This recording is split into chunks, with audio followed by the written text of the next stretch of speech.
What if I told you the smartest, sharpest commentary on the Great Depression came wrapped in cocktails, chaos, and some of the funniest dialogue ever put on screen? Tonight, we're diving into two of 1936's most irresistible comedies. First, the sequel, After the Thin Man, where William Powell and Myrna return as Nick and Nora Charles, a married couple so charming that they make solving a murder look like a side hobby between drinks. It's fast, it's witty, and honestly, their relationship might be the real mystery.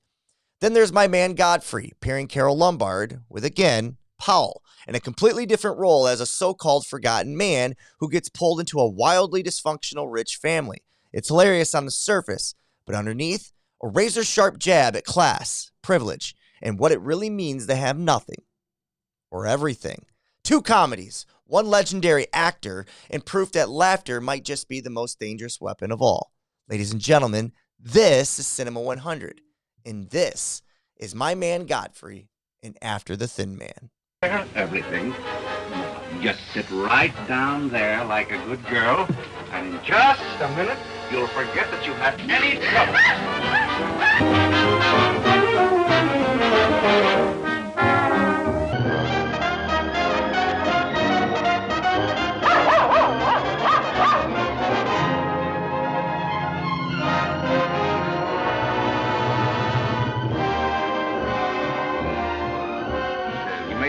Resolutions? Not yet. Any complaints or suggestions? Few.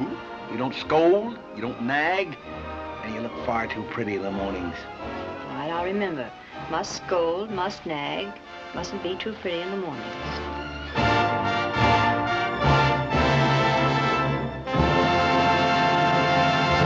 Double feature Sunday here, and it's the special of William Powell, our beloved William Powell. I got to tell you, I'm a big fan. I mean, and every time with every watch, I become an even bigger fan.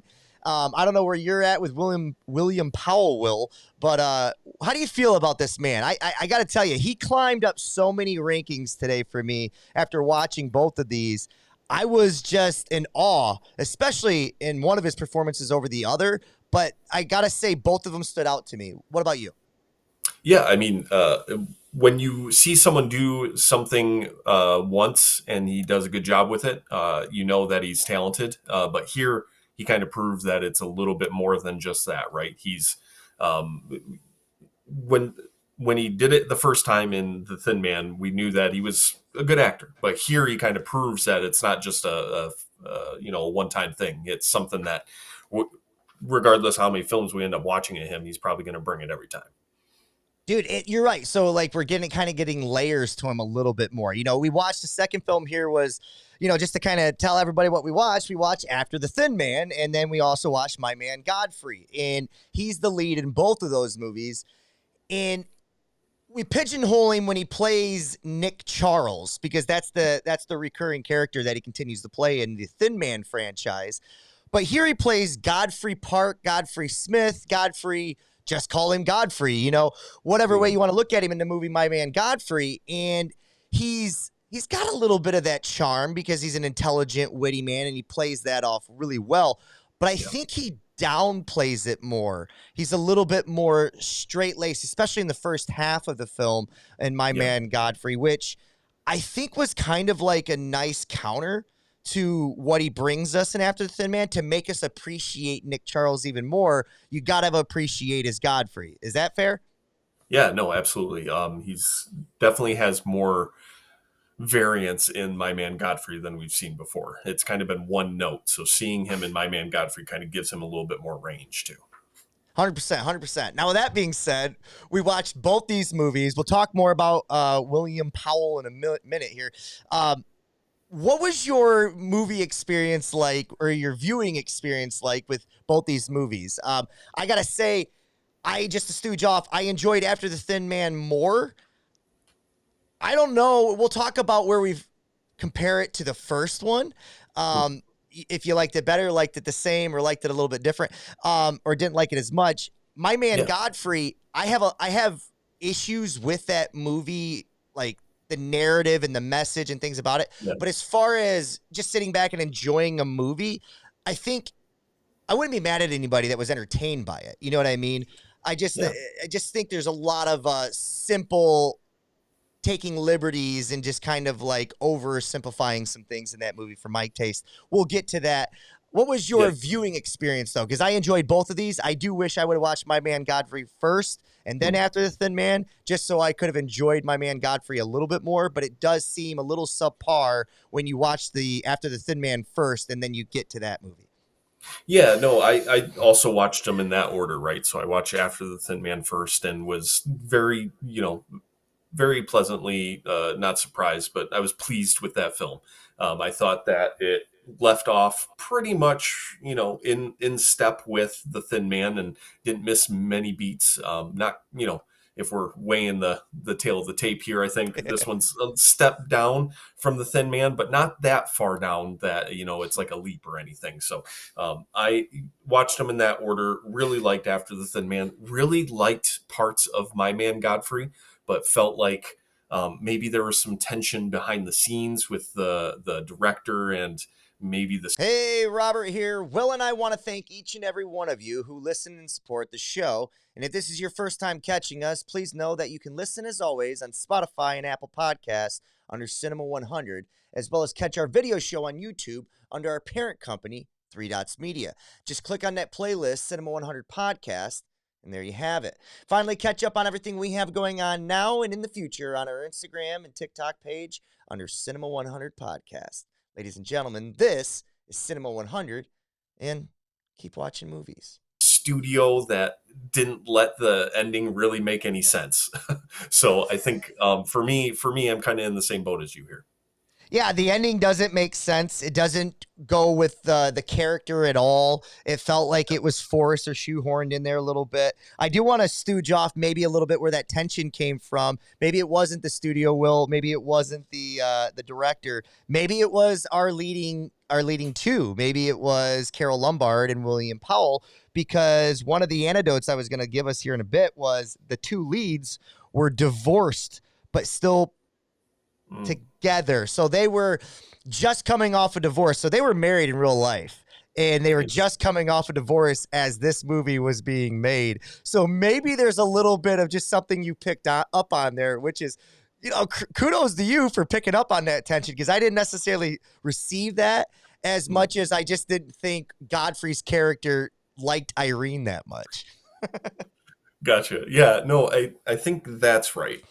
Oh man, if you want to talk about After the Thin Man, let's just do that, because you're bordering on getting down the rabbit hole. So, okay, yeah, you're right. Let's do this. Tail of the tape. Let's always read the opening intro if we can. First movie we are going to do, Will, is After the Thin Man. Release date, December 25th, 1936. Tagline: Private Detective Nick Charles and his wealthy wife Nora are back home at last and hoping for a quiet new year when there is a murder. The obvious suspect is his wife, Nora's cousin, Selma. Does it go down that road? Directed by W.S. Van Dyke. Distributed by Lowe's Incorporated. Runtime of 112 minutes. Starring William Powell as Nick Charles. Myrna Loy as Nora Charles. Good to see her again. And Will James Stewart. Jimmy Stewart, a.k.a. as David Graham. Now, this is early days James Stewart, so he's in more of a supporting role right now. But it was awesome seeing him on screen for the first time on our journey. And I love that we picked him up a little bit early, too, so we can just kind of see how he evolves. Because I got to say, I've seen some of his later works, and he has that over-the-top style acting at times that some could say isn't necessarily like he's not an actor's actor in moments. But there are moments where he does feel like he shines a lot, and he does have a certain something to him that makes us really enjoy who Jimmy Stewart is. So what was your thoughts on James Stewart with your initial...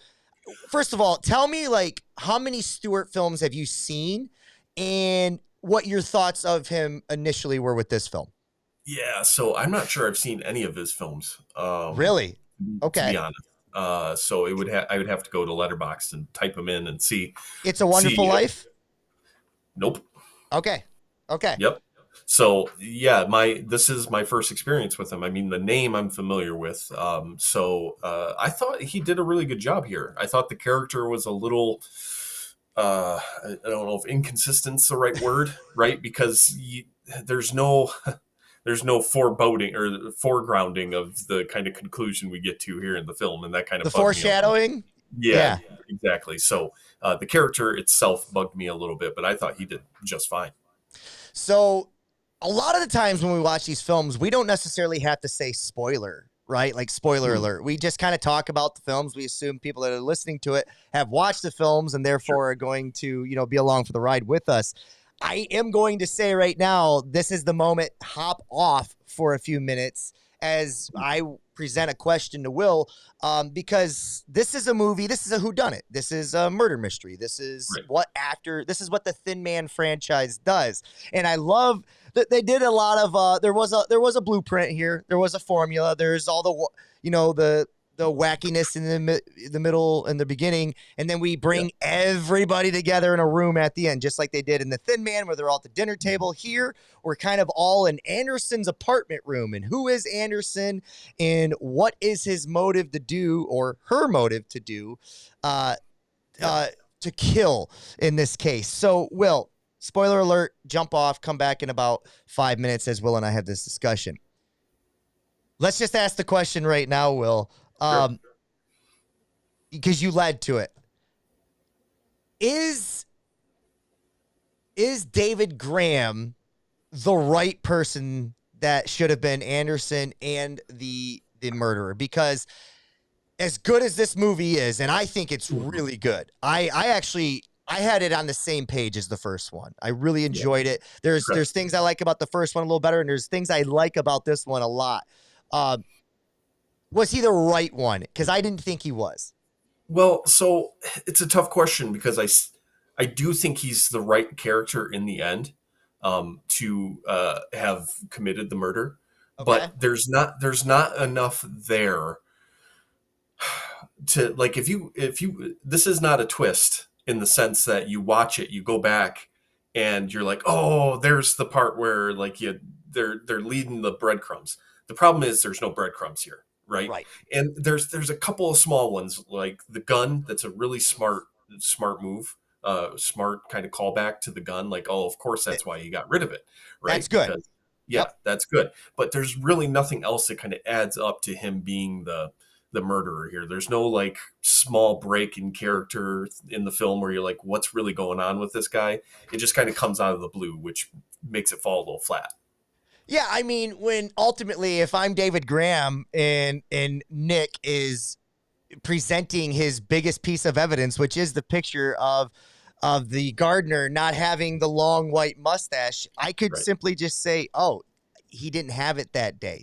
He worked for them for a while. I seen he must have been after this picture was taken. Like, that wouldn't be enough for me to go, oh, all right, let me tell you, I did it, you see, and just spill everything out there, which is another problem with these old movies, where they tend to, like, once they're caught, they're like a cockroach in a spotlight. They got to spill everything to the viewer so that we all know all the loose ends and we can leave there, fulfilled. I think that's just something that, like, maybe early day Hollywood directors, they just kind of felt like they had to do. They weren't quite sure how much credit to give the audience, so they kind of did that. I think the whole industry and storytelling gets smarter and better as they go on, that they don't need to necessarily spoon feed us everything at the end.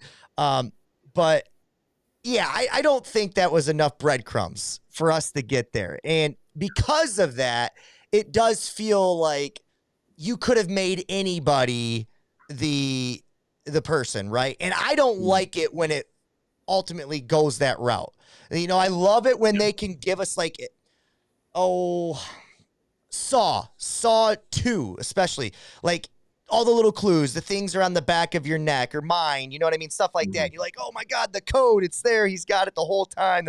He can go put it in. Like, that type of stuff is awesome because it goes over your head, but that's enough of a breadcrumb for you to be like, there it is. That makes sense. This didn't add up.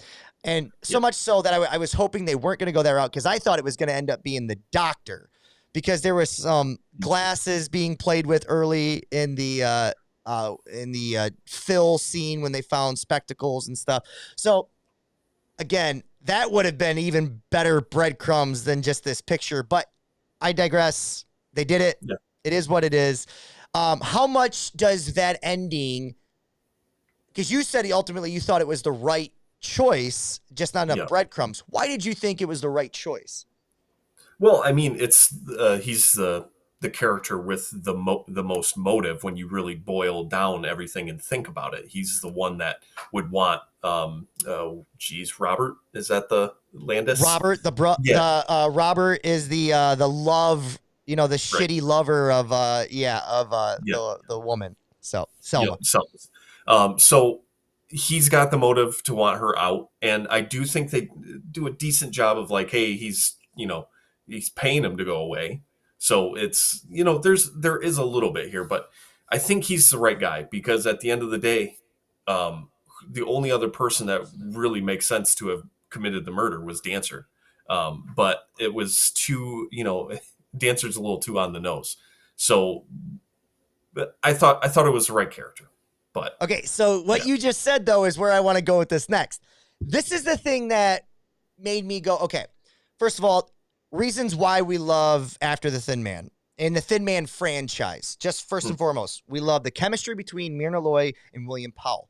I thought William Powell really went to the next level with me here because the jokes and the writing in this movie was just so fast. They were so on. Like, they're so good. I want to say the Thin Man franchise, is one of the few real genuine laugh out loud, consistent laugh out loud movies that we have watched on this journey, right? Like there are laugh out loud moments, maybe one or two in Chaplin and the Marx Brothers early on, whatever. But like, this is genuine. Like you're laughing, like you're like, that's really funny that was said or that he did that, or just the facials of William Powell. He does so much with his facials in this sequel. These are the things that we love about it. What I fear though, whenever you do a whodunit, okay, I fear, and you have a franchise now, because there's more of these films to come, I fear that they're going to try to continuously out of left field who the person is, that we're going to ultimately love 90%, 95% of these movies. But then when we get to these reveals, I feel every movie might get a little bit more like, and because it's the lasting impression of the film, I worry that will make you have I just worry that every film from here on out might get a little weaker in your opinion of it because of these things. I say that now without seeing them. I'm making a projection. Yeah, I see what you're saying, but I think one of the fun things about whodunits sometimes is at the end of the day, the actual whodunit isn't the point necessarily. So here, even though it bugs me that, the breadcrumbs don't add up to David Graham being the murderer, the rest of the movie, it doesn't lose anything because of it. It's more like for me here, the cake isn't spoiled, right? Because of it. It's more like the frosting's just not my favorite. Okay. So the cake is still delicious here. Yeah. It's just the frosting just was a little off on this one. So That's fair. I'm okay with that because I kind of feel the same way. I just was kind of thinking that if we get to more of a place where you're right, the whodunits, I'm not chasing that the whole movie. You know what I mean? I'm especially what they did so well in this movie. And I know we're getting ahead of myself, and I'm going to pump the brakes there real quick. But what they do is they set a frantic pace over a 2-day period with this film, which is, I think, genius, so that you're kind of not like lost trying to put together 5, 6, 2 months, whatever the timeline is. They just kind of keep it to 2 nights. And it's really good because you can kind of keep track of everything. Even though there's a lot going on. Right. So you're right. I wasn't chasing the whodunit. I just was curious about this. But I want to ask you this one final question before we go back to our opening stats here. What is your take on films? Because these whodunits, especially now, we all think we're clever. We're all more programmed as, movie watchers. And, we've seen these 100 times. So you kind of do play along. But where are you at with whodunits that there's the obvious choice, and they take you on all this journey to kind of, all give you an idea that maybe all of these people are the reasons. Where are you at when they actually fall back to the obvious choice is the reason? Are you a little let down, or are you okay because they gave us enough of a kind of a circus and spun your head a little bit before we got there? Where are you at when they do that? Well, is it disappointing? No, I don't think so, because at the end of the day, I think we're spending time with films like this because we're interested in how the characters are going through the film during the whodunit. Not necessarily who is in the whodunit, but how they're reacting to the situation. So here's a really good example. I don't know if you've seen Woman in Cabin 10 on Netflix. I haven't, no. Okay, so Keira Knightley is in a film that came out like a week or two ago.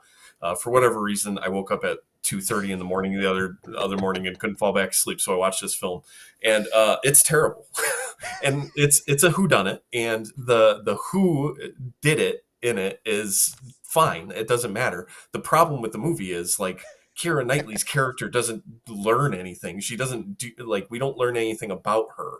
And there's all these little parts that don't add up to anything. So the who done it at the end doesn't matter, and it doesn't fulfill you because you don't learn anything along the way. Okay. Here we're getting these awesome characters in After the Thin Man, and we're getting to see them kind of go through the experience together, and we get some awesome situations too. Like, there's some really good scenes in this film that add up to a good movie. So the whodunit for me is kind of, I don't want to say besides the point, because it does matter a little bit, but if the characters in the film are going through it together and it's good, it doesn't matter in the end.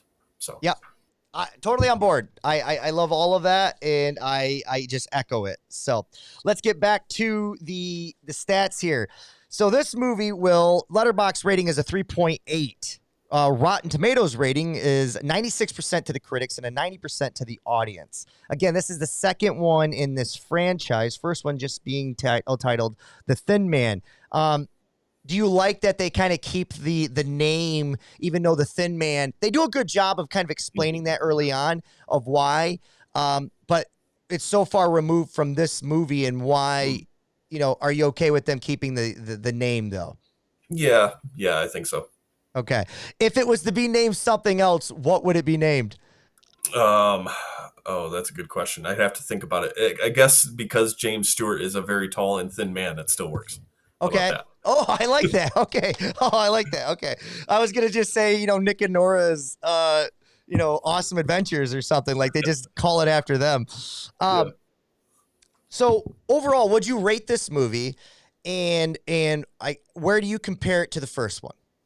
Yeah, so for me, I have this at 4 stars. It's really close to 4.5, but I think I had The Thin Man at 4.5, so I kind of felt like I needed to have this one notch down, because I felt like it was one notch down.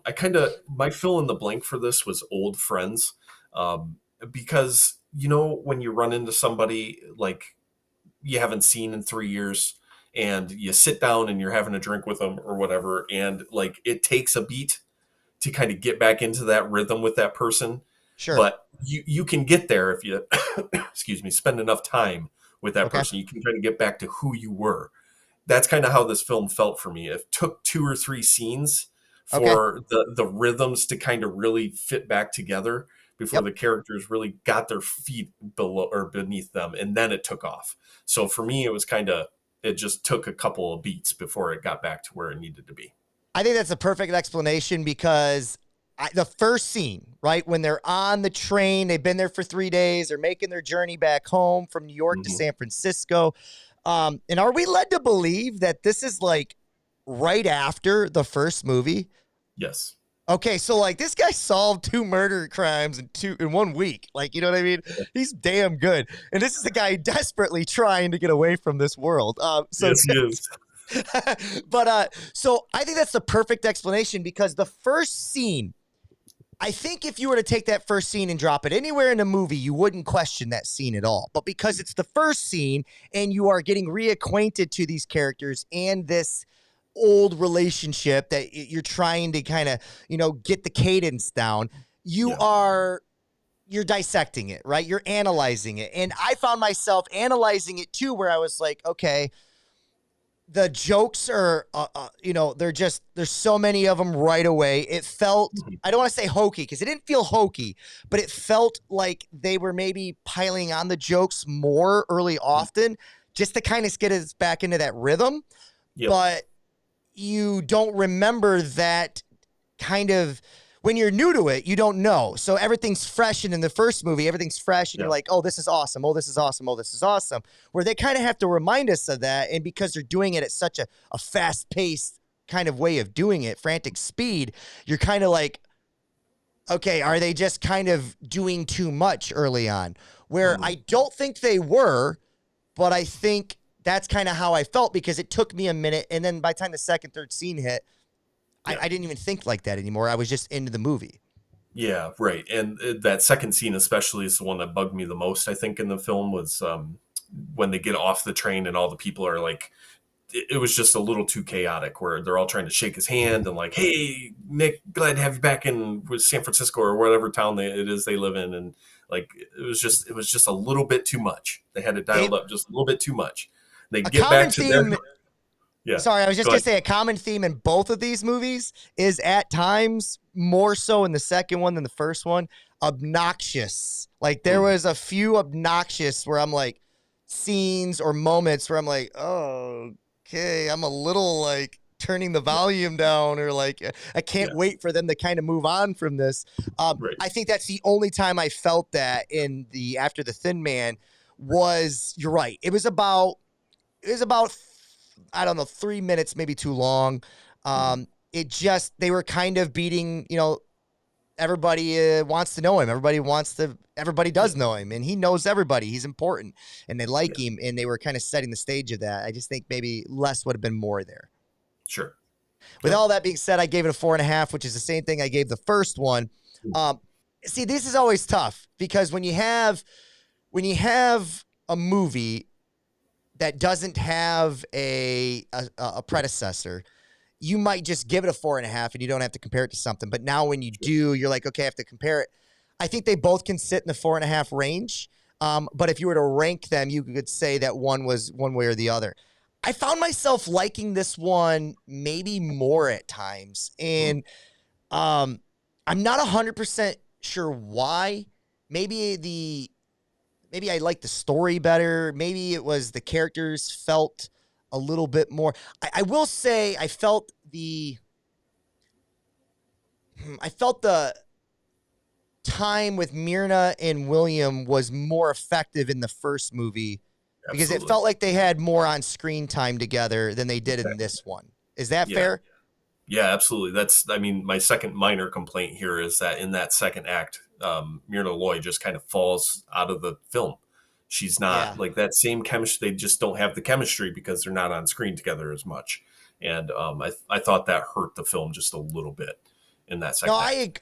I agree. I do want to say though, maybe I'll talk myself out of putting this one slightly ahead of the other one because maybe I do think they're right there, and maybe the first one is a little bit better. I don't know. I think it's like any good music album that you love. Like I'll just right now, the 21 Pilots dropped Breach this year, and initially I was like, oh wow, these 5 songs I love. Not sure how I feel about these kind of tier 2s, and then I had a tier 3. When you spend time listening to an album like like you do, you go back to the 5 songs, but then you just kind of listen to the album and you're like, oh, tier 2 is I'm starting to understand why this is a no skip album, because tier 2 is speaking to me. Well, I'm at tier 3 now and tier 3 is speaking to me, right? Sure. I kind of think that's how this is with this movie. One thing they do really well, Will, in After the Thin Man is it is frantic, and they're doing that on purpose. Like there is a breakneck speed here, and you got to keep up. And they're doing that so they're hoping you kind of miss certain things, but they're also doing that because this is great writing. The characters are, especially Nick Charles, he's like letting the chaos happen around him while he is constantly in control of like his thoughts, his what's happening. Like the scene where they're all in the Robert's office Mhm. and they're all just kind of at each other's throats, and the lieutenant's losing his shit and all this stuff. Charles just sitting back, kind of watching them all do it. And it's so great. But what this movie does so well, to kind of get back to my point, is with all that chaos, it brings us down a bit at times to let it breathe. And we don't skip over those scenes to let it breathe. For example, this man is chasing a great night's sleep. He just wants to get home, go to bed, didn't want to celebrate New Year's Eve, didn't want to deal with any of it, right? Yep. And he finally gets to bed and his wife is sleeping. Mm-hmm. And like, dude, I just told my brother this story the other day. For whatever reason, and when it's bedtime with me and my significant other, that's when she gets like a second wave of energy. And what I mean is we'll both be tired, we'll be crawling in bed, and then all of a sudden there's a lot of questions coming my way, and I'll answer them very shortly, and finally I'll look over and I'll say, it's night time. And this movie made me laugh out loud so much because Nick Charles gets to the bed. He's so happy. He crawls in it, and she wakes up. And they have this great moment, though, that lets the movie breathe. Yep. And he's such a great, I strive to be him, because Nick Charles would never look at Nora and tell her it's night time. Like, I wish I was more of Nick Charles. He's so, do you want me to make you eggs? All this stuff. She and him have this great 5-minute scene that seamlessly seems like a throwaway scene in the movie if you're not paying attention, because it comes back around, right? How do you feel about what I'm saying? I know I kind of got a little long-winded there, but like, that's how I feel, man. I love those scenes because it really, to me, it's the whole fabric of the movie is their chemistry still. Yeah. I mean, let's go make some scrambled eggs, honey, or darling, or whatever he says. Yeah. It's just perfect, because I think it understands something about people who actually love each other, right? Yeah. It's not like always fawning over each other, always romantic. There's not always birds chirping, right? Sometimes it's two people chirping at each other, because when you spend that much time with someone, you're always going to be slightly annoyed, right?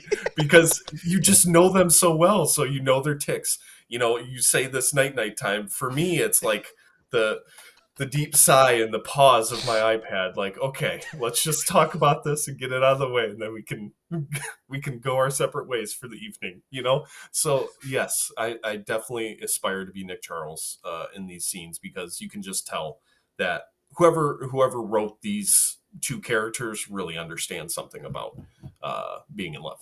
Dude. Yeah, so much so. My favorite thing that happens in those two scenes, the one in the bedroom and one in the kitchen, it's just the dumbest thing that it speaks to me so much. She does the scrambled eggs thing. She's talking about if, he's got a baby picture, but like, it's the little part in between where she's like, Nick, can you reach the water? He's doing his whole like physical acting thing, and he grabs it and he goes to hand it to her, and she's like, oh no, darling, I just wanted to know if you can reach it. And he like puts it on the ground. And it's just, it is comedy that there's not a lot going on. But Will, that is just as funny to me as Jim Carrey spreading his ass cheeks and talking through his ass. Like, it is so, it's so good. And why does it work so well? Because it's comedy. It's real. Well, yeah, it's real. Exactly. I mean, when a writer really can understand something about a character, the human traits that make that character, it can exploit how you feel about the character. So, I mean, another great callback here is when he puts up the do not disturb sign on the door, and then 2 scenes later, he's wearing it. And it's just stuff like that it's just so smart, and it just gets to you because it's something you want to do sometimes. Yeah, it does. But it's his passive aggressive way of doing it, because he is the king of passive aggressiveness. Like, he's not someone who's going to be direct and speak how he feels. He's not Godfrey, right? Like, Godfrey is very respectable about knowing where those lines are, but when he's asked, hey, am I being the butler here, or am I being, Godfrey, whatever, he gives them directly how he feels. And he's a little bit more nuanced and clever as Nick Charles, which I enjoy that a little bit more because it's just fun to see how he's navigating things, but he's always in control. So it's just fun to see how he played with both those characters. All right, so Will, we talked about both that. Where are you at with modern day recast here? Who do you have for these two? Now, I can't remember who I used for them in the first one. Yeah. Whoever they are, I'm sure that's who I'd want them to be here. Sure. It kind of slipped my mind who I would hire as these two going back. Do you remember who you had, or did you come up with two new people? I couldn't find where I wrote it down, so I kind of gave up after a few minutes. But I started to think about not necessarily a modern day recast, but two actors who I think would have nailed these roles, and I kind of had Jack Nicholson and Meryl Streep in my head. Nice. I just feel like those two people as actors would have just killed these roles. So that's where I was for this one. Okay, I like that. What year, like what era of Nicholson and Streep are you going? Are you going 70s, 80s, 90s, thousands? Where are you at? Probably 80s. Okay. Probably Okay, 80s. I could definitely see Jack there. Yeah. What Jack's interpretation of Nick Charles would be something to watch. Yeah. Have you ever seen, I think it's a 1975, just bonkers comedy called Going South, I think it is, No, with Jack Nicholson? I know it, but it's one of those ones I feel like if it was on, I probably watched it with my dad or something. But He's some dumb cowboy trying to it sounds so familiar. yeah, I forget the mother's name from Step Brothers, but she's the love interest in that movie. It's just bonkers, dude. It's a bonkers comedy. Kind of have to be born or be living during that time to get a lot of it, but they do a good job. I went with John Hamm and Emily Blunt. I think Emily Blunt would bring a level of sophistication as Myrna Loy, but she has that, like, she's fun. Like, she is just constantly fun in every movie. I mean, outside of like the Quiet Place and things of that nature, but like she have a level of lightheartedness to her, but yet she can play sophisticated lady as well. I really like that choice. John Hamm, I think he's more of a sarcastic smartass at times, so he would have to either bring that to it, which would change their dynamic, but I think he's able to play that strong man in the comedy if he can bring a different level and challenge himself to be a little more nuanced. So, yeah. Nice. Let's talk about the director, Will. So we have W.S. Van Dyke, and we've had him in the past. I want to talk a little bit about his career and his highlights and just some things to note. So his real name is Woodbridge Strong Van Dyke II, born March 21st, 1889 in San Diego, California, and he died in 1943. So, Will, we only have about another 7 years with this man, and then he's gone. And, this is, remember, we referred to him as One Take Woody, and when we get to anecdotes, we'll talk about that again because this movie sets a record pace for being recorded.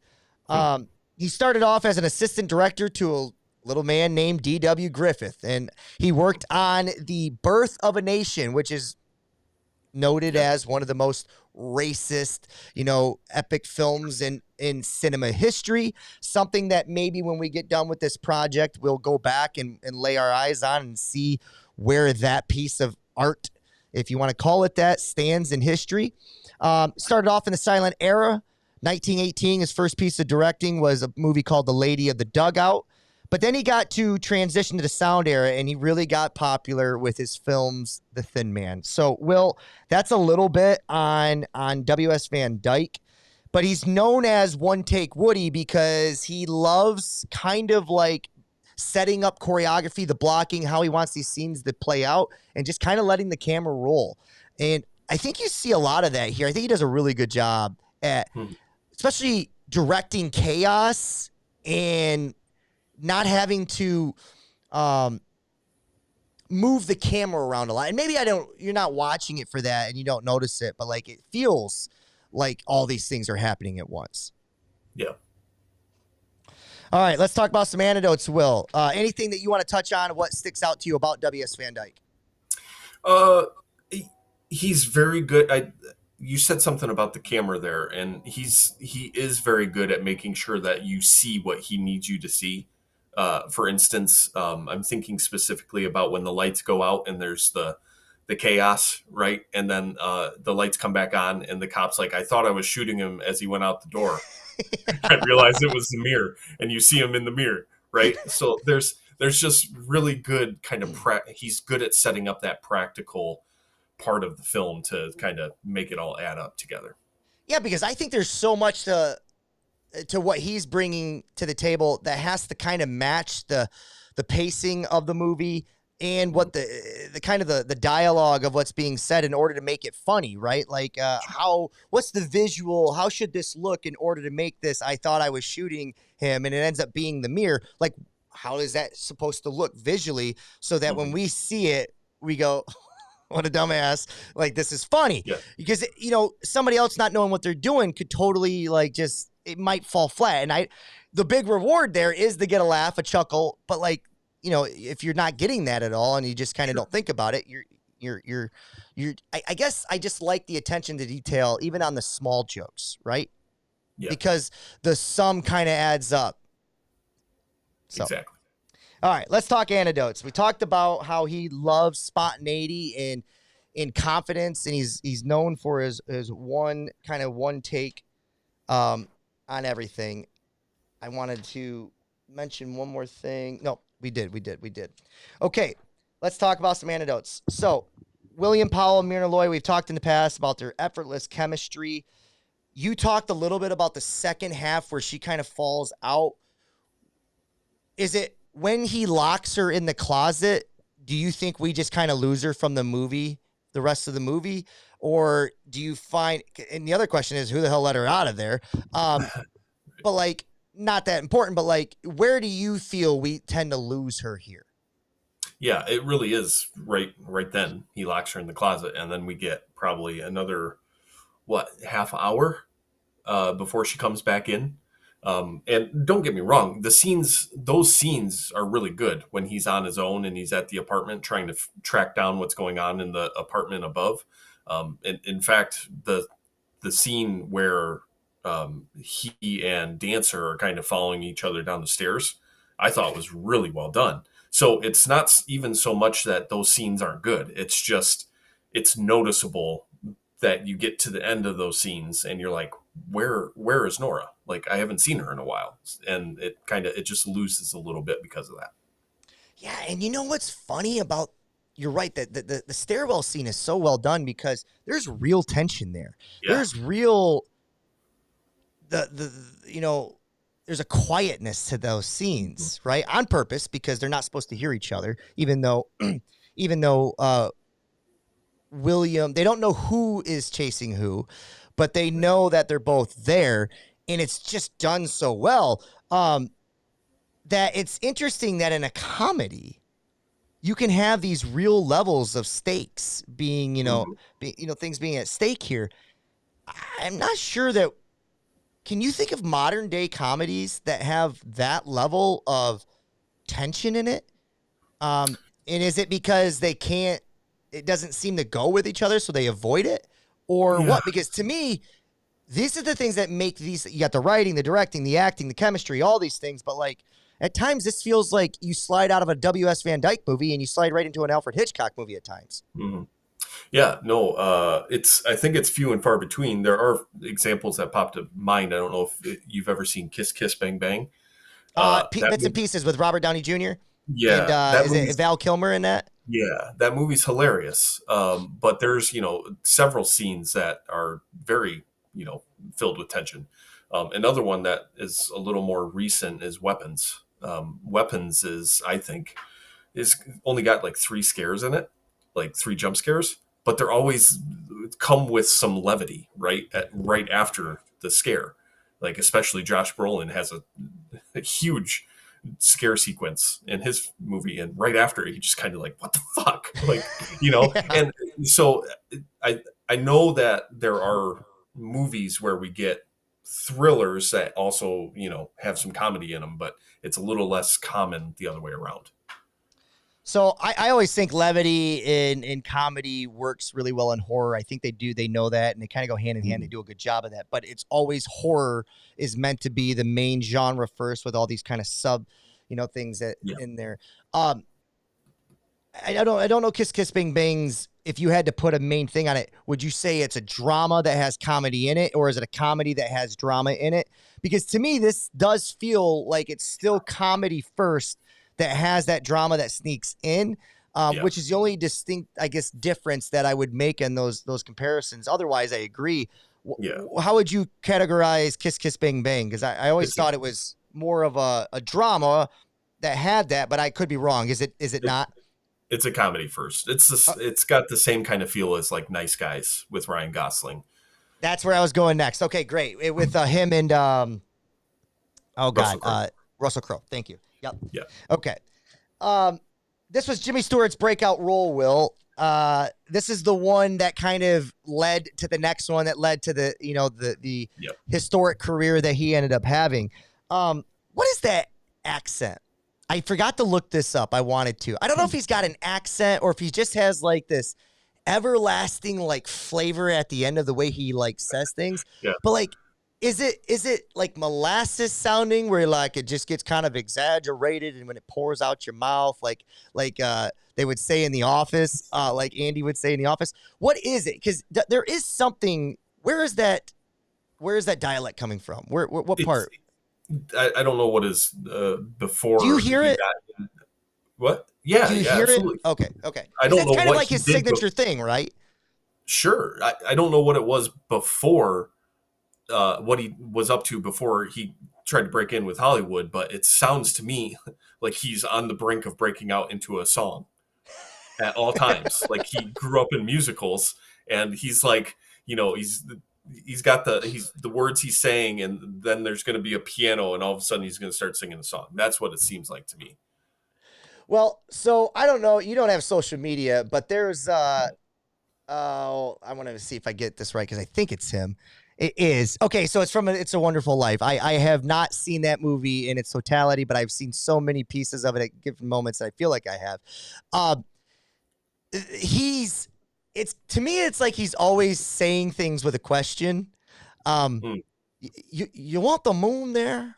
I'll get you the moon. Like this is the big scene in It's a Wonderful Life. He's like, I'll wrap a rope around the moon and I'll pull it down for you. It's like there's always like a question being said. That only gets dialed up as he gets going. He kind of found his shtick. And especially when we get to Rear Window, which is my favorite Jimmy Stewart performance, probably my favorite Hitchcock film. He is so dialed into that accent, and it's just who he is. But like, I just wanted to see if you picked up on it. So, okay, Will, anything else as far as this movie? Because we did spend quite a bit on it, and we're 45 minutes in. We need to get to the second one. Anything about the story, the narrative, the plot that you want to touch on? Maybe the overall message before we get to it. We can save the message for when we compare and contrast if you want. But like whatever sticks out to you that maybe we didn't cover for this film. I just want to bring up how clever the writing is one more time. With the scene, we were talking a lot about the scene when they're in bed together, right? And she says that she wants to, do you have any pictures of you when you were a baby? Yes. Right. And he says, and she's like, well, I'd really like, it'd be great if you had some pictures. He says, I can do that in the morning. But what's really interesting about that scene, and I didn't pick up until we started talking about it again, the movie ends with her telling him she's pregnant, right? Yeah. So, yeah. Like there's only a day in between that. So she's already thinking about this. And the movie is smart enough to have that foregrounded. Yeah. So whenever writers are this good at making sure that things aren't just funny for funny's sake, that they actually mean something as far as the characters go, I think that's a really one of the most important part about a good film. Well, the writer, Will, his name is Dashiell Hammett. And I did skip over an anecdote from him. Let me just, so right here, Dashiell, it's Dashiell. So Dashiell maybe Dashiell Hammett's story contribution. Here's an anecdote. Though not directly adapted from a full Hammett novel, the film's storyline and dialogue were based on his original ideas and notes. So he might be somebody that's worth diving into just to kind of see his experiences, what kind of personal relationships he had, and like other movies in which he's written, to see if they kind of have similar themes. Because when you have a strong writer like this, it's very hard. It would have to fall in like the worst of hands for a movie to all his other movies to not work, right? I have such confidence in his writing ability now after just watching this performance that it would make me say whatever else he's touched is probably good. That fair to say? For sure. Yeah, so I caught the same thing. What's interesting was that same type of foreshadowing in that scene to the last scene of the movie went over my head. Kylie actually picked up on it. She said, I knew that was going to happen. And I said, why? She goes, because of what happened in that scene previous. And I was like, what scene? What'd she say? She said that. And I was like, wow, I just missed it all together. So maybe it's a woman's, kind of inclination there. I have no idea, but she definitely picked up on it. Lastly, I know we've talked about it. He's genius, but like, let's just give 60 seconds to another 2 minutes here on William Powell. Will, I love this franchise. And it is the best. He is so, like, I don't know that I could give you, I'm sure there's a short list that I could give you, but like if I was talking to somebody else about perfectly casted characters or actors for characters, man, there, if you were to watch a remake of this, we talked about our modern day remakes and stuff like that. There's just really nobody that I could feel that could bring to what William Powell brings to Nick Charles, the way in which he does, because it's not just the way in which he does it. There's a level of physical acting in every scene, whether it's I don't even know what he was doing when he got, was it into the bed and he was like doing like a weird stretch, or I don't know what it was, but like his facials, the way he like responds, like his responding acting to people is just next level. I just think he knows this character in and out, and I can't see anybody else doing it. And therefore it really, really make me enjoy William Powell. But when I seen him in My Man Godfrey and I seen like the next level to him, I think he's a dramatic actor too. And I feel like there's an undercurrent of that too, and it makes me want to watch and dissect his career a little bit more. I think he's a phenomenal actor, and I just want to make sure I said that. Yeah, no, you're spot on. So as you were talking here, I thought of Jeff Bridges a little bit, like as the type of guy who could embody like that type of physical, almost like I'm not even trying to be funny, like I'm trying to be serious. Sensibility. And that's what William Powell has here. Like there's a dry, it's almost like he's an English comedian where like, I know what you mean. Yeah, go ahead. There's something where he's not, there's nothing funny about it except the way he presents, he says his lines in a situation. So yeah, I mean, I don't know. He's on the short list so far of what we've seen of the best acting performances for sure. 100%. And what I love is whenever somebody stands out and then I start putting them into like the zeitgeist of modern day, and I feel like they could just drop into anything today and be there, like a Gary Oldman, you know what I mean? Like, I always relate Adelphi Menjau to Gary Oldman a little bit more, but like you got to think early day Gary Oldman, he wasn't a supporting actor. He was, but like he's had his main moments as well, and he's a great actor. But like Adelphi Menjau feels more like him. William Powell to me is, you could put him today and like I feel like he still has that same type of energy and believability.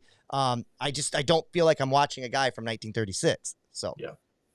Right. All right, we can talk a little bit more on him when we get to the second movie, which is My Man Godfrey. Release date September 6, 1936. Tagline reads, a scattered-brained socialite hires a vagrant as a family butler, but there's more to Godfrey than meets the eye. Directed by Gregory Cava. Distributed by Universal Pictures. Runtime of 95 minutes. Starring William Powell, and I gave Carole Lombard as Irene Bullock as the second billing here. I do think that you could talk about Cornelia's. I forget her. I didn't get her name. Let me see if I have it Gail here. Patrick. What is it? Gail Patrick. Gail Patrick. I think I think there's enough screen time for her and the mother and even the father for them to all get billing. I thought, because I was originally just going to go William Powell, but with the way the movie ended, I was like, well, I have to give Carole Lombard here some love. So Letterboxd rating, Will. I was surprised to see that this movie was a tick better than After the Thin Man.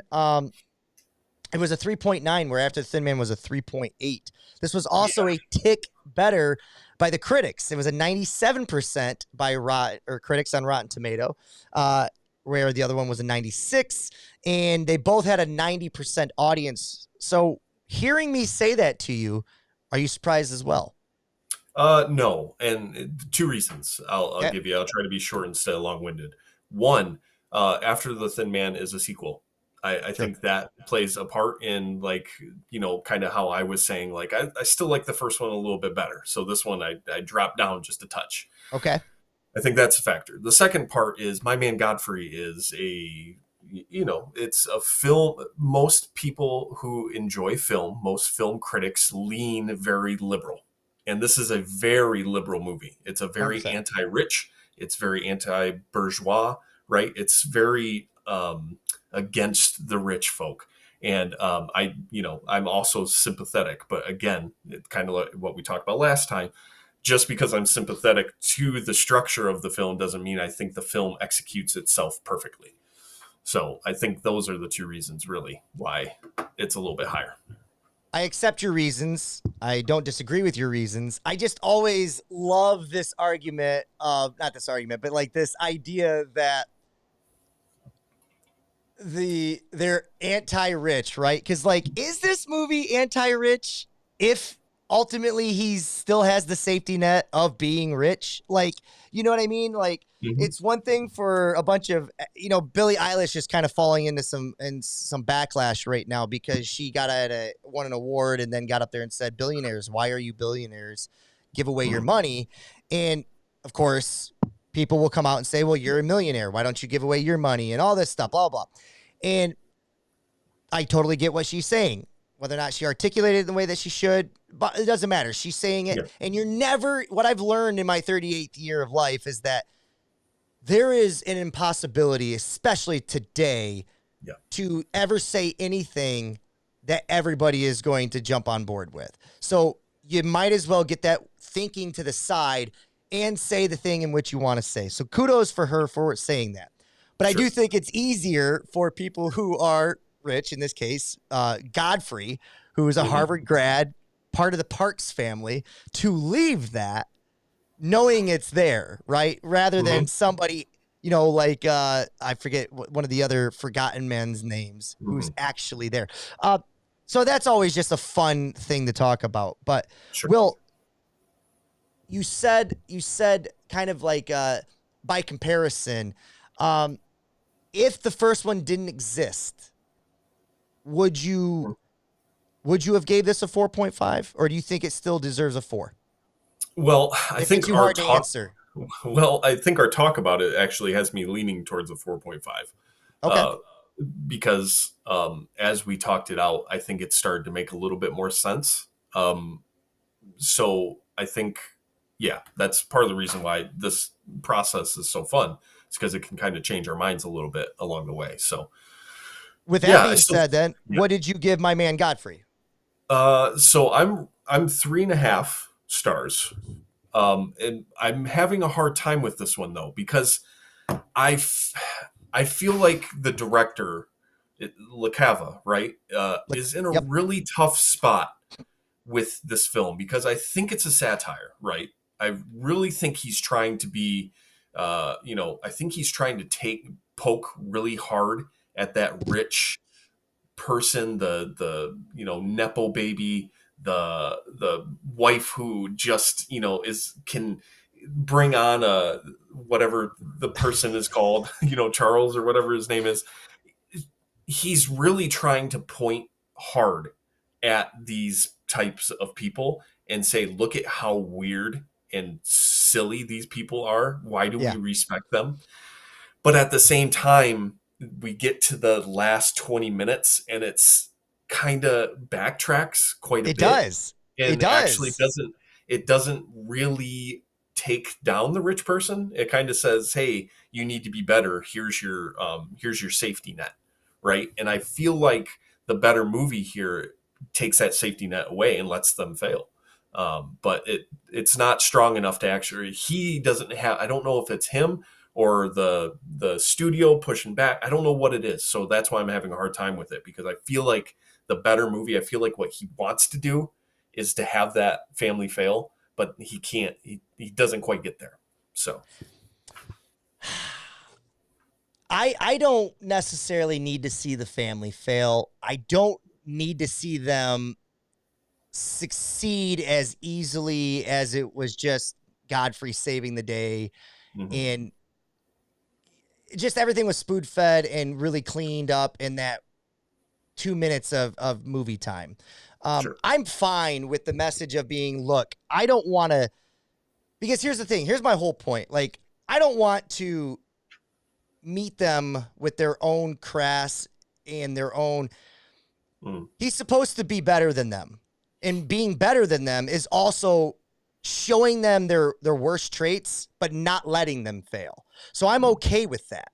I'm okay with that, because if he just lets them fail, then he's ultimately going against his character. So, like, I'm fine with that. But I don't like the, oh, by the way, I took out stocks and short bet on your failing of this because you didn't want my advice. And here's how I just saved your family. And I didn't like the story coming, narrative kind of conclusions there.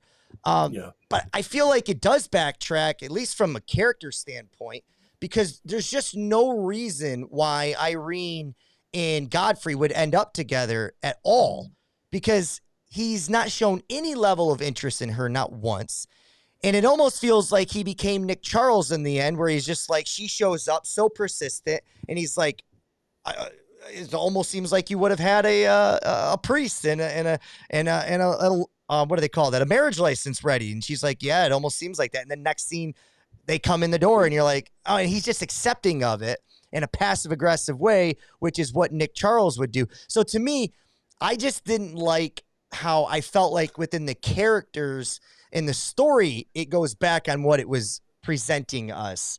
As far as the message goes, I think you're probably right, because it does feel like he wants them to fail. The director, it does feel like that, because the whole time we're kind of being led to that point, and then it kind of feels at the last second he changes gears. So, like, I get your point. I just, as far as the messaging, I'm okay with them going that route. I feel like the whole movie was building the one thing, and it ultimately ended up kind of going somewhere different. Yeah, and so it's hard, because that last scene, I still think that the director could be saying, like, it doesn't matter what happens along the way. Like, these folks get what they want. Like, there's nothing we can do about it. So here's how she gets her happy ending. Right. And I do think that there's potential for that to be kind of what he's trying to say. And, as I was kind of writing about this before we hopped on, I was like, I was kind of hedging my bet here and saying, like, hey, maybe if we watch more of his films, it might be the case that he's actually smarter than I think he is. Sure. So I'm trying to give him the benefit of the doubt here, because I do think that this movie's pretty smart. Yeah, I it's interesting, some of the language too, like the forgotten man. That's interesting, where they, the hobos were something that was used back then, but the forgotten man feels like a very 2025 liberal term that didn't feel like it. You know what I mean? It doesn't feel like it existed in 1936. So, like, to hear that, I thought was kind of, just found it interesting, fascinating, because, we're 100 years apart from that. I will say this, though, like, you used the term satire, right? You felt like this is satire. Yeah, I agree with that. Here's my issues with, when we talk about the forgotten man kind of population. Okay. Yeah.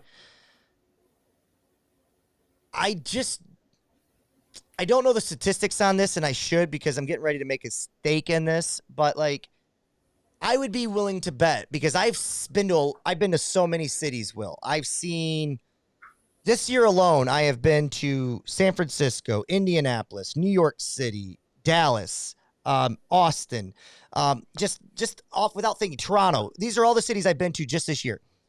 And I don't know what drugs were like in 1936, okay, or what their versions of drugs were, whether it was alcoholism or whatever. But it's usually mentally challenged, where the family threw them out because they didn't want to deal with it, or the society didn't know how to take them in, and the family kind of like just, whether it was that old mentality of like, you got to get out and get a job, and we don't know what's wrong with you, and like they don't know how to deal with it, so they just kind of push them out the door. I feel like population is built up of that in drug users that are heavy drug users. I don't believe there is a lot of sane, able, willing, down on their luck people that are living on the streets. I think there's a percentage of them. Yeah. And I think they ultimately fight their way back and get back into this. But like, this movie makes it feel like it's saying that this is what the Forgotten Men are. And maybe they were in 1936, and that's probably what they were because you had the Great Depression. Mm-hmm. So maybe maybe just because I'm brainstorming here by talking it out loud, is that okay? Maybe I should back off my take then, because it felt like it was too clean in that area. Is that what they're going for because of the Great Depression? And maybe all the guys that were willing to work and wanted to work, they just couldn't, so they're down on their luck. Is that what's happening here? I think so. I also think that kind of contributing to that is like the type of work that you could do then as a forgotten man, even if you could find a job, is not going to pay you the way that, most jobs can end up paying you for that same type of work nowadays, right? Like being a boat shoresman is not a glamorous job, but if you work the overtime, nowadays you have a union, you have something to fall back on, and you're probably making good money and enough money to support your family. Long story short, I think you got to the point that this is more of a Great Depression era take on the vagabond, The haves and the have-nots. Yeah. Okay. So I do think that you're getting to the right point there. I do also think that it's important to say that I don't think you're wrong, right? That the majority of people now who we find on the streets have probably gone through some sort of hardship that has made it impossible for them to actually succeed.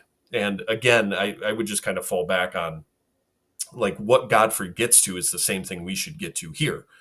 The Forgotten Man still deserves our respect. What is the line he says? He says something like the derelict, the only difference between a derelict and a man is a job. Is a job. And that's right? the greatest line in that movie. Yeah. Yep. So I think that still holds true today. And it doesn't have to be, like I said, it doesn't have to be something glamorous, just a purpose. The job can be a purpose. Like if 100%. Give someone a tiny home to take care of and to, clean up their yard every day. That's what their job is. Give them some duty and give them some dignity. That's all they need to be a man. And that's our responsibility. I think that's what the movie is kind of getting at here. And I don't know if it gets there all the way. No, I'm fine with that argument because I totally agree with that one. Just for speeding things up here a little bit, sure. We'll move on. But I totally agree with that assessment of kind of our bigger themed message of this movie. Gregory Cava, though, Will, because we were talking about him a little bit. He was born in Towanda, Pennsylvania. Died in 1952, born in 1892. So, we've got about 60 years he lived to be, and we were going to get about another 18 years of him as a director here. So let's talk a little bit about him. Early career was a newspaper cartoonist. He started off in silent era, as many of them have here. His first film was in 1928, Feel My Pulse. So he kind of just was on the precipice of like this new talking movement, but he was just learning the kind of the strings of what it takes to be in the silent era. Peak period for his career, though, is 30s and early 40s. He makes My Man Godfrey, which is a screwball comedy classic in which we watched, but it had 6 Oscar nominations, Will. I do think that's important to note. Stage Door, which is something that probably we'll talk about or at least present next year in 1937, because it's an ensemble drama comedy, which also has another 4 Oscar nominations, including Best Director and Best Picture. So back-to-back years in 36 and 37, this man does get nods from the Academy for Best Directing and is nominated for both of them. He doesn't get the win, but he's nominated there. So, do you believe he's warranted this off of your first go around with him for My Man Godfrey? Yeah, I mean, if like I was kind of, rambling about earlier, I feel like the pieces are there. I just don't know if he's done the math, right? I don't know if he's actually been able to make all of this add up for me, because it feels that last 20 minutes especially just kind of feels like a backtrack. And I don't know if he's aware of what he's doing, because if he is, then I like I said, I think there's potential there for this being, better than a 3.5-star movie. But the problem is I don't quite know. So obviously some other people, the Academy, Sure. especially, think that he's on to something here. So they give him that, the next step.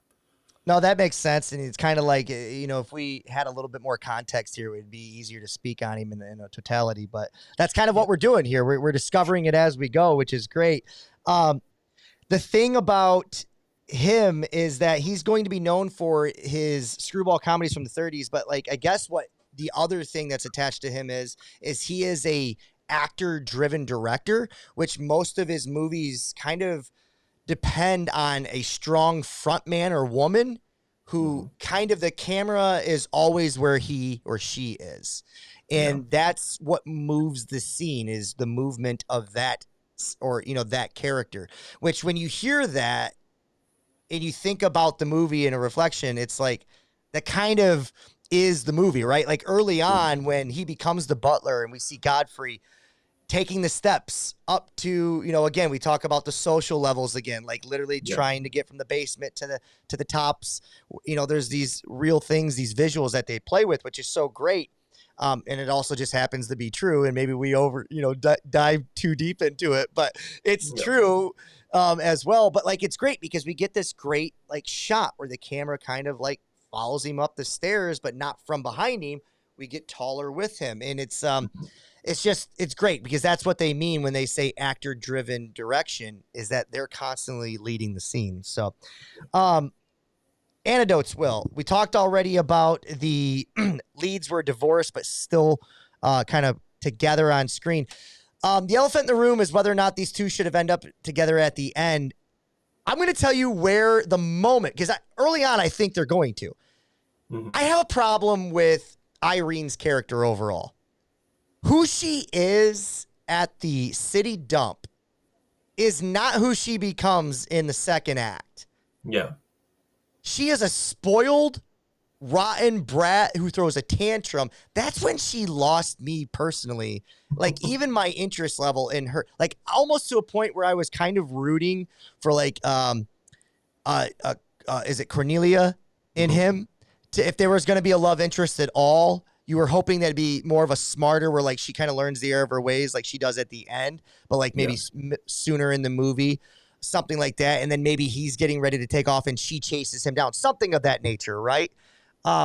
Because Irene's character early on, when she starts becoming obnoxious and throwing a tantrum, it lost me. And I almost felt like somebody wasn't paying close enough attention to whether or not that character should have went that far past the line, because I don't think they ever really got me back. What about you? Well, that's where I kind of like, at this point, I started to realize that it wasn't necessarily a comedy more as much as it was a satire. Because I do think the important part here is Cava is trying to not just have characters make you laugh, but us laugh at them. Because of who they are and how spoiled they are. And like it not being a desire, just being rich is not, this is what it turns you into, is a spoiled brat. And I Yeah. do think I think by having this character flip like that when she's not getting exactly what she wants, kind of highlights that the satire here. So, Totally. No, I totally agree with that. oh, Like, okay. that's the moment where I said, okay, this movie is something else. But Okay. when we get to the end and they're back together, I'm like, you've abandoned the movie now. You know what I Yeah. mean? So, like, at what point, because we agree, you didn't want them to get together in the end either, right? Right. So what I guess maybe I did a crappy job of asking the question, but like at what point, because early on when she's at the city dump, you want them to end up together in the end, right? If it's going to go that route.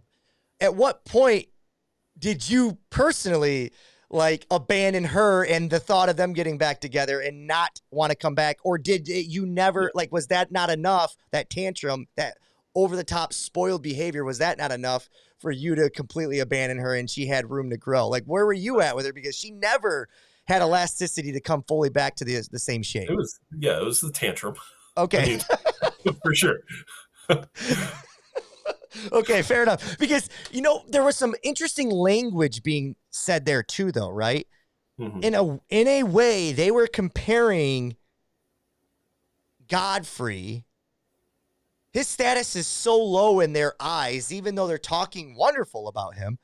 They still kind of think of him as on the same level as a Pomeranian that she lost or whatever, right? And that's anybody not paying close enough attention doesn't pick up on that. Right. Yeah. So, I mean, for sure. That's another one of the quotes I have is the one about the Pomeranian. Is it super important to what they think of people who aren't in their circle, right? Yeah, 100%. 100%. Okay, we'll move on. Let's talk about the movie. Oh, I mixed up two things here. Oh, here we go. Oh, I did have one more anecdote. Sorry. My Man Godfrey made Oscar history as the first film ever nominated in all 4 acting categories: Powell Lombard, Misha Auer, and Alice Brady. So, despite the 6 total nominations, they didn't win for anything. Do you think any of them should have won for this particular? I really like Cornelia in the end of this. Like, I think Gail Patrick's performance ends up being right there with William Powell because she kind of she plays both sides really well. Like She does. she goes through the most clear transformation of the 3 women in the film, and I think she does the best job of kind of getting that nuance through in her performance. So of the 3, I think if any of them were to win, it should have been her. Why didn't they go that route? I mean, man, it felt like, I feel like anybody watching this would say she's the most interesting character outside of him, right? Like by far. And I think there is, like, to talk about, you have her name one more time. What's her name? Gail Patrick. Gail Patrick. I to talk about her performance is really elegant. She's the thing that bugs you about her is that, like, she's smart enough to know better, and he kind of tells her that, right? Yeah. And it bothers you that she constantly takes the low-hanging fruit from her sister and the family and kind of falls into that trap. But that's the whole point of her character. It just makes you wonder what was it about Carole? Like, did what was it? Cava, did he have a debt to Carole Lombard or something? Like, what was the reason that character gets that ending? That's what's making me kind of think that as we talk through this, that the ending is smarter than I thought it was. Okay. Because you can still see in Godfrey at the end not being interested in this marriage at all. And it's really Irene is the one pushing everything through. And it's just if, like I said earlier, if Cava is just saying, like, look at this spoiled brat just always getting her way, like maybe that's kind of the ending here is just her getting her way again. Sure. So maybe it's got a little bit more oomph to it than I thought. Okay. Okay, fair enough. Let's move on to modern day recast. So, Will, I really only went with Godfrey. Okay. And I don't love my pick, but I'm trying to give names that I haven't given yet. And I went with an older gentleman because with the beard, Powell, he looks like he's in his 40s, right? Yeah. Or I want to say count down, and we'll say it at the same time. I'm really curious if we have the same person. Oh, the person? Okay. Yeah. I'm going late 40s, but he's Okay. definitely in his 50s now, though, so we probably won't be. But let's do it. You ready? Okay. Yep. 3, 2, 1. Hugh Jackman. Oh, come on! That's so good. That's so How? funny. Why? Why? It's Hugh Jackman's the only other person I could think of that has the same type of charm that can Yes. pull off like the humbleness of being someone who is chosen to fall. So yeah, I mean, when you said beard, it kind of, I was like, oh man, I wonder if he's got Jackman too. So it's so funny because I would not pick Hugh Jackman. I'm not saying Hugh Jackman would do a bad job as Nick Charles from After the Thin Man, but he definitely doesn't fit that casting as well, right? Yep. But there is something about Hugh Jackman's really a sweet person, like a sweet guy. And he's humble, but like he has a presence. He can do smart well. And yeah, so that's so funny that you said the same thing, Will. Not just because I simply said a man with a beard. There's a lot of actors out there with beards, but like that we had the same one. That's really awesome. So Yeah. did you have a modern day recast for any of the anybody else? I did two more. I did Irene, Anya Taylor-Joy. I feel like she could bring that same kind of chaotic energy that Carole Lombard's got here. And then Haley Steinfeld as Cornelia. Ooh, I like that. Yeah, I feel like she could play that role. So that's what I had. She's kind of, I think she's starting to transition into those roles. Like, I think she's really becoming more refined as an actress and can play more of those elegant roles where she was kind of, I don't want to say pigeonholed, but she kind of had a young face for a while. You know what I mean? Yep. And plus she's got a bubbly personality. So, and then she was in those Pitch Perfect movies too for a while. So that always helps with the young crowd. All right, Will, that's both these movies in a nutshell. Yeah. When we compare and contrast the two or the message, is there anything where you see commonalities? Is it the social class? Because, at first I was thinking William Powell's playing, the elite here and then the have-nots in the other one, but he ultimately still has. So, like, it's hard for me to completely say that he's made that transition. What is the common themes between these two movies that you see? Well, there's a lot of stuff about class in After the Thin Man too. I mean, there's 15 minutes with that group with Aunt Catherine's, the people at the Aunt Catherine's party just kind of being old and stuffy and haughty-taughty, and I thought it was brilliant. But I think it's not as pointed as My Man Godfrey, but there's definitely some similarities in the themes there. Okay.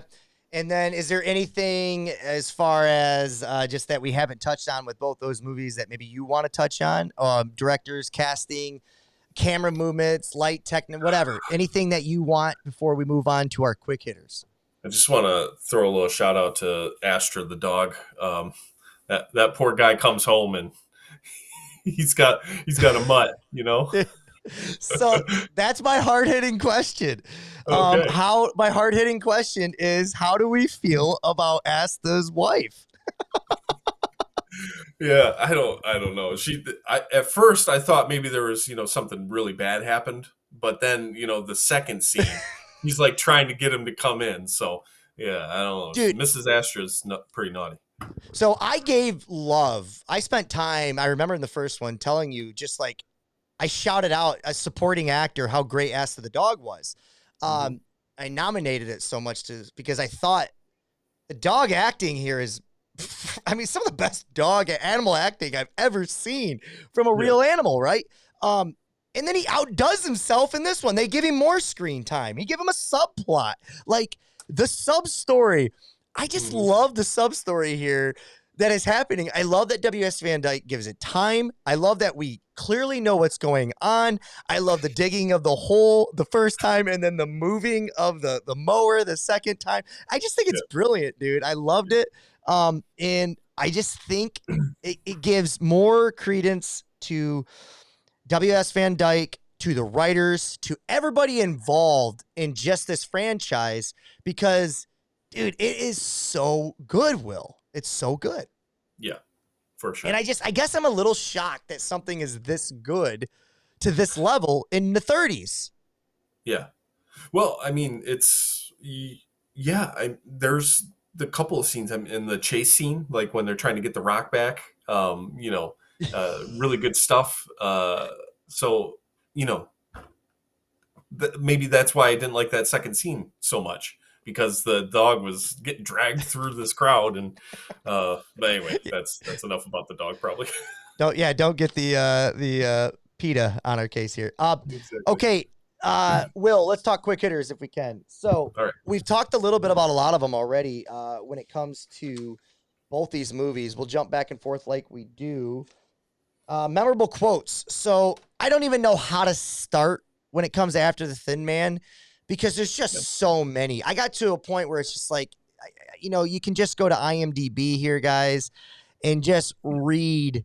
If you go to the quote section at the bottom, because I got to a point where I was like tired of typing them, because it just becomes, there's just too many. There's just too many. Did you have one or two that stood out to you? The one at the beginning about the liquor. Are you packing? Yes, dear, and putting away the liquor. That one's great.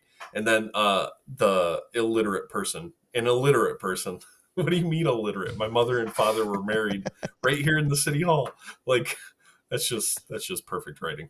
So, yeah, dude, there's so many. There's so many. I'm just reading through, and I could stooge off IMDb here, but like, I don't care whose wife she is. I don't like a dame that gets nosy after she's had a few sniffles. I mean, some of these, like, you have to, like, you hear them, and then two scenes go by, and it hits you. It's like a great Eminem rap song. You're like, holy crap, dude. I just missed that. I had to go back. So, anything we talked about, I thought was the best quote from My Man Godfrey. Talking about the job and the only difference between the two. So anything else from that movie? The Pomeranian, that was the only other quote I kind of wrote down. So my hard-hitting question was, how do we feel about Asta's relationship with his wife? So we've talked about that. Did you have any? Yeah, just did Astra get his justice was my hard-hitting question for after the Thin Man. Yeah, he definitely did. Why is the mother, why is she locked up? Because she has all these kids? And what does that say about a woman's place in society? Man, it's the end of the podcast. We can't be opening up all these cans of worms. That's why it's a hard-hitting question. We'll let you guys, the audience, decide. Doppelgangers. I had one from, you wouldn't even recognize him. He was a throwaway character. I thought Liam Neeson showed up in the middle of the office of Robert's office, and after the Thin Man. I didn't have any from My Man Godfrey. What about you? For My Man Godfrey, I think Carole Lombard looks a lot like Sansa Stark, Sophie Turner. Oh, okay. That's really the only one I came up with out of the two films, but I can't unsee it now that I've seen it. Okay, so now I see it when I think of her with blonde hair, right? Mm-hmm. When I think of her with red hair, I don't see it at all. But like, she makes, clearly we can tell that Lombard's character has blonde hair. So, is this a rewatch, a scene study, or a forget it? Both these movies I thought were drafted and should have been drafted. Yep. I think after the Thin Man is a rewatch, I think that's an easy stamp. And then I think the other one is a scene study. What say you? Yes, sir. I'm with you.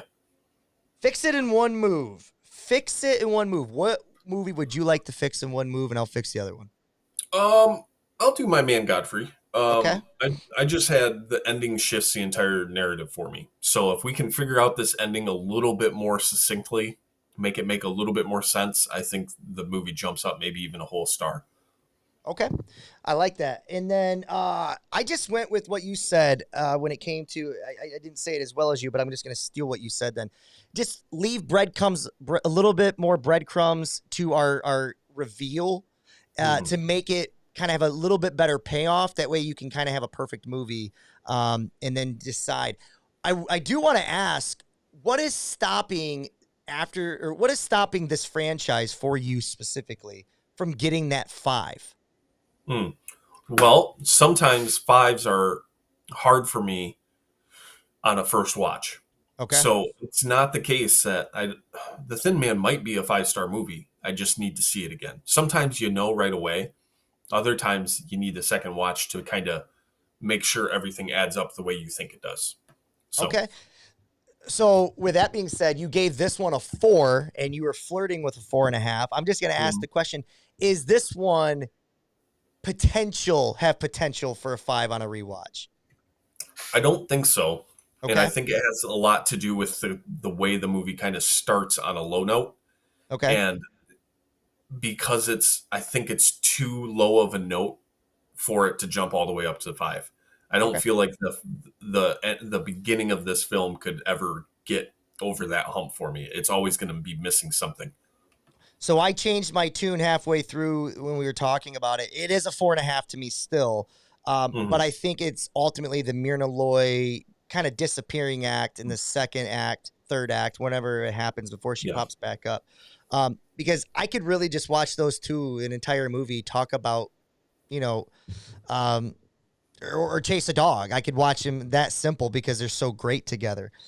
So that's why I think it will fail to get that 5. But what other movies did these remind you of? I'll tell you, after The Thin Man was Murder on Orient Express a little bit.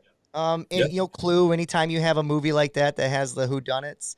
And after Cabin 10, is that what it is? The woman in Cabin 10. Oh, there you go. So, it definitely reminded me of those types of movies. So, Knives Out is another Knives one Out. that thought about. Is that the best series going right now that has that type of whodunit franchise? Yeah, absolutely. Okay. Awesome. Okay, finally. And then what about the other one? I didn't have anything for My Man Godfrey. I just went with something we just watched recently, which was Mr. Deed Goes to Town. It's just the idea of like the whether it's the average Joe in a different life, kind of outside his element. There was things to me that kind of had similarities there. Anytime you could take a fish out of water and put him in a different environment, it had that. I know it's not a great comp, but it's still something. It works. And then one hot take, Will. My hot take is, it's this idea that, like, because I love Jim Carrey's comedy and physical acting so much, right? But what this movie has, I've always made this comparison about what is more funny, the absurdity or the clever writing. And I've talked about The Hangover versus Caddyshack forever. Hangover, in my opinion, better comedy first time you watch it because it's laugh out loud, absurd moments where you're just like, you've never seen these, putting people in these characters in these circumstances and let them go. Caddyshack, never going to get that gut wrenching type of laugh out loud, as hard as you would in The Hangover, but you watch it more and more times and you catch on to things and you laugh where you lose with every rewatch. You lose that with The Hangover. My one hot take here is I think I finally have come around because I used to argue The Hangover always because any joke is going to fall flat the second time you hear it. But the first time you hear it, if it made you laugh as hard as you did, it's a better joke. I think I'm kind of at a point now, though, where I think if you're able to have this clever of writing and this many jab punches, I think if I grade it as a whole, it is equivalent to whatever the greatest moment was in those other absurdity type comedies. You know what I mean? Like, not every absurd scene matches the absurd scene, but like the greatest one is the thing you talk about the most, or the greatest 2 or 3, where I think in these types of movies, if you look at it as one whole thing, it Yeah. does feel like it's on the same level. That's my hot take. Yeah. No, it's a good take. I'm right there with you. I mean, I will always prefer the clever writing to the, the talking ass cheeks, even though the talking ass cheeks can make me laugh. So after The Thin Man, my one hot take is this is the better comedy than the Marx Brothers. I would take this over the Marx Brothers every day of the week. So 10 times. Is that a fair comparison though? Because there is a lot of physical acting being done in this, but I think we rely so much on the dialogue, where the Marx Brothers, it's so much on the, well, maybe not, because you're right. I'm sorry, you're right. There's a lot of dialogue heavy there because of the Groucho Marx character and things. You're right. Yep. I kind of pigeonholed them in the physical acting, but they're kind of trying to be all three different comedy styles at one time. So, okay, I like that, Will. I like that. I'm going to put you on the spot right now, though. You said you like clever writing over, talking ass cheeks. Are you sure? Are you sure? Because I'm not sure anything's ever been funnier than Hot in These Rhinos and a rhino giving birth to a naked Jim Carrey. I don't know if I've ever laughed at anything harder in my life. So, oh man. Well, I'm coming. That is a great scene. I'm coming back to Kiss Kiss Bang Bang when Robert Downey Jr. The dog eats his finger, and he's like the dog ate my finger. The dog, and he's hot. He's high on like OxyContin, and the scene that unfolds with him on the phone while he's trying to get the finger back from the dog. It's physical, but it's also very clever writing. So. I like it. I'll have to watch it. I've seen it. I think I started it once, fell asleep, but not because of the movie. Last thing, I thought of another title for After the Thin Man. It felt a little bit like one battle after another. It just felt like every scene was another battle that they had to kind of like solve or figure out. So, Will, buddy, that's 1936, man. We've wrapped it up another year. We're on to 1937. We're inching closer to the end of the decade, and that all-important 1939 year, which I think is a transformational year, a transformative year, as they say in movie cinema. And it's really going to, I can't wait to dissect that year because I want to know how it compares to these others, because we're talking, I think is it Gone with the Wind? It's Wizard of Oz. It's a lot of these classics that people still hold on to today. So where are you at with the 36 as a totality? Yeah, and another really good year, honestly. I mean, other than the one last week, not Fury, but Monsieur The Lang. Crimes of Monsieur Lang. Yeah. And well, I guess the ones that had names in the title are the ones that kind of missed for me a little bit this year, because Louis Pasteur also was not great. Overall, this was still another good year. I think we did a really good job, because I think we got 4 movies that are 4-star plus. So that's always good. Is it a contender for best year so far of your best year that we've watched so far? Yes, because you chose 34, mainly because Thin Man was in it and a lot of other ones. I chose 31. With City Lights and, Dracula, Frankenstein, things of that nature. You do think it's a contender? Yeah, I mean, Modern Times and Mr. Deeds Goes to Town is probably the best 1-2 combo that we've had. I mean, it's probably the best double feature for sure. Double feature, exactly, is what I was trying to find there. So it's got potential here for sure.